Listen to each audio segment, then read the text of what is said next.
Welcome to the Inside, yet again another beautiful episode of the Inside with me, your host Irene. Now, in the previous episode, I gave you a lot of updates on what is concerning Uganda Airlines and the EU, but this time we are going live in what is happening to our one and only, the organization that brings in all the political parties together, that is IPOD. Now, I must state it clear that DGF has withdrawn its funding from IPOD. So the question is, where does it leave IPOD in this era where we're looking for finances to fund activities? Where does it leave other party members? First of all, we have to go back in time. Now, Democratic Governance Facility, that is DGF, is comprised of EU, UN, and other countries like Ireland, Denmark. Now, their contribution in democracy is way too much in the country.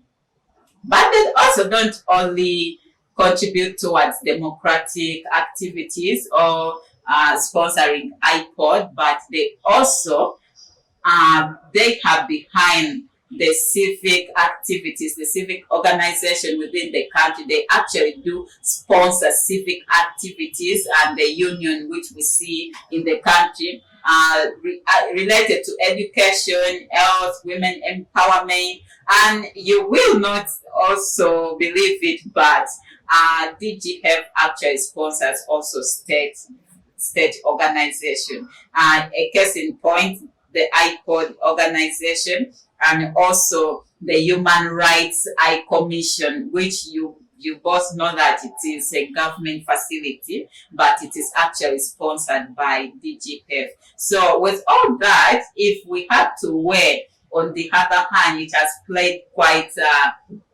a number of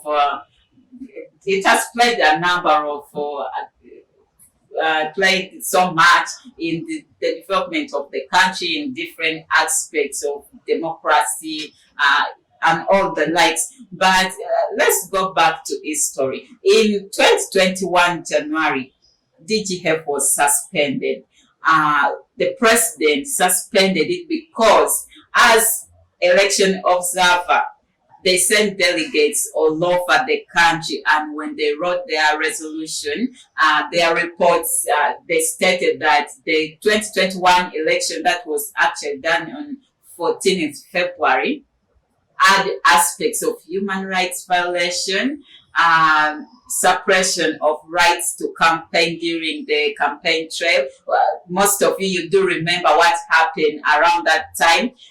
True, we did have COVID-19 and all the lockdown, what that was going on. But why is it that there were some political parties that were given opportunities to go outside there and campaign? A case in point is the NRM people did have their campaign smoothly. So the facility was questioning why was no candidate, that is Chagulani, and the other candidates from FDC party, why were they not given the right time and environment to campaign? So they called the election as, to some extent, unfair.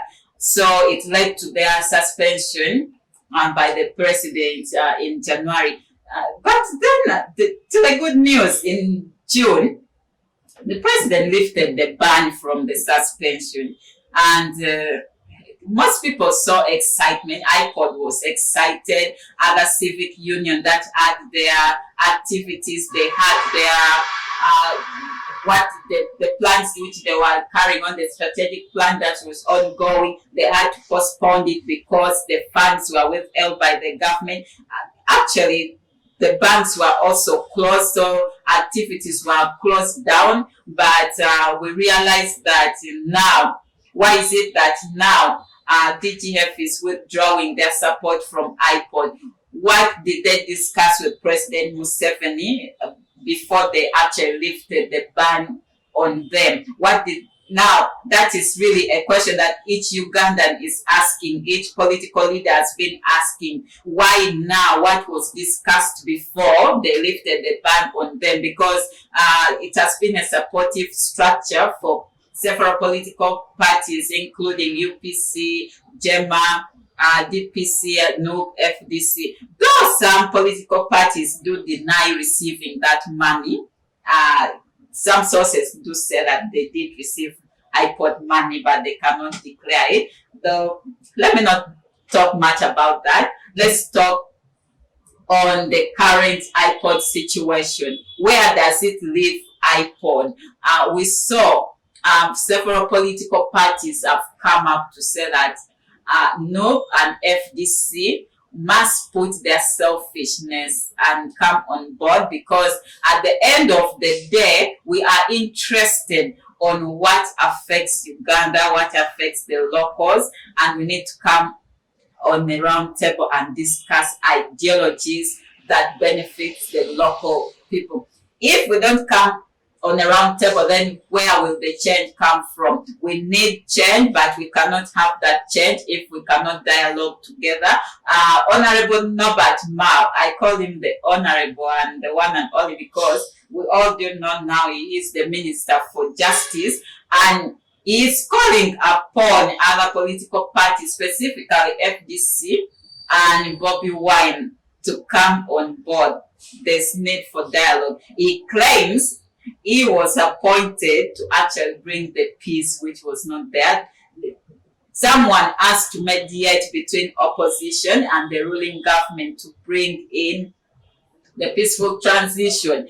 I'm not sure, we are not sure if actually Norbert Mao is going to transition as peacefully as he claims he will. But what I do know is that IPOD needs to sit on ground and do what is necessary, or find different sources of financing their activities. If the UN, the EU is part of the IPOD, it leaves us to who else will come and finance you if you don't stick to DGF. I'm asking this question. I know most of you are asking the same question. Do comment on the comment section. Subscribe to the Campus magazine. Subscribe to the Campus magazine on YouTube. At the same time, visit our website at www.thecampusmagazine.com. More on the IPOD. I will be giving you as it happens. You should not be left out of information, because information is key.